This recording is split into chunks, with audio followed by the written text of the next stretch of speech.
Konflik di Ukraina kembali menjadi sorotan dunia setelah Rusia melaporkan keberhasilan operasi militernya di wilayah timur. Dalam laporan terbaru yang beredar di media Rusia pada 1 November 2025, pasukan dari kelompok pusat angkatan bersenjata Rusia dikabarkan berhasil memperkuat posisi mereka di garis depan pertempuran.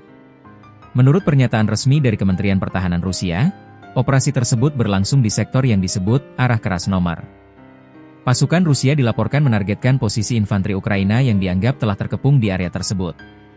Moskow menyebut, keberhasilan ini dicapai melalui kombinasi operasi darat dan penggunaan drone pengintai serta serangan presisi jarak dekat. Dalam laporan yang beredar di kanal Telegram pro pemerintah Rusia, terlihat cuplikan operasi drone yang disebut sebagai bagian dari pasukan tempur Rusia. Video tersebut, menurut laporan media Rusia, menunjukkan drone melakukan manuver rendah sebelum menyerang posisi lawan secara akurat. Meski video itu beredar luas di media sosial, belum ada verifikasi independen dari pihak ketiga mengenai lokasi dan waktu pasti kejadian tersebut. Sementara itu, pihak Ukraina belum memberikan komentar resmi atas klaim tersebut. Namun, sejumlah sumber di media lokal Ukraina menyebut bahwa pertempuran sengit memang masih berlangsung di beberapa titik garis depan, termasuk di sektor tengah dan timur negara itu. Beberapa analis memperkirakan bahwa situasi di lapangan terus berubah dengan cepat, seiring kedua belah pihak berupaya mempertahankan wilayah strategis masing-masing. Pakar militer menilai penggunaan drone dalam konflik ini semakin menunjukkan peran penting teknologi dalam peperangan modern. Drone tidak hanya digunakan untuk pengintaian, tetapi juga sebagai alat serangan presisi yang dapat menjangkau target tanpa melibatkan langsung pasukan di lapangan.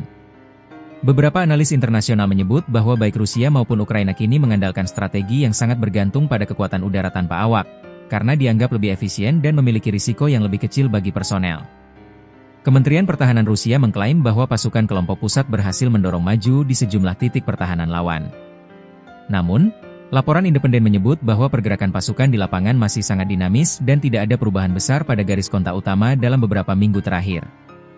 Wilayah timur Ukraina tetap menjadi pusat pertempuran utama, terutama di sekitar Donetsk dan Luhansk, yang selama ini menjadi titik konflik berkepanjangan sejak pecahnya perang pada Februari 2022. Selain laporan pertempuran, Lembaga Kemanusiaan Internasional kembali mengingatkan bahwa situasi warga sipil di wilayah timur Ukraina masih sangat rentan. Badan PBB untuk pengungsi melaporkan ribuan orang kembali mengungsi akibat meningkatnya intensitas serangan di beberapa kota kecil. Organisasi kemanusiaan menekankan pentingnya menjaga jalur evakuasi dan distribusi bantuan tetap terbuka agar warga sipil bisa mendapatkan akses pangan dan obat-obatan. Dalam pernyataannya, juru bicara Kementerian Pertahanan Rusia mengatakan bahwa operasi di garis depan dilakukan sebagai bagian dari upaya melindungi wilayah yang sudah diamankan dan menghentikan provokasi dari pihak lawan. Namun, pemerintah Ukraina sebelumnya menegaskan bahwa setiap langkah militer Rusia di wilayahnya merupakan bentuk pelanggaran terhadap kedaulatan negara. Hingga kini, upaya diplomasi internasional untuk mengakhiri perang masih belum menunjukkan hasil signifikan. Negara-negara Barat, termasuk Amerika Serikat dan Uni Eropa, terus menyerukan penghentian eskalasi dan kembali pada jalur perundingan. Namun, kedua belah pihak masih saling menuding sebagai pihak yang memperpanjang konflik. Di tengah ketegangan ini, sejumlah pihak menilai bahwa perang informasi juga berperan besar, di mana setiap pihak berusaha menampilkan narasi keberhasilan di medan tempur melalui media sosial dan pernyataan resmi. Lembaga pemantau perang independen, seperti Institute for the Study of War, ISW, menegaskan bahwa banyak klaim di medan tempur sulit diverifikasi secara langsung karena terbatasnya akses jurnalis internasional di garis depan.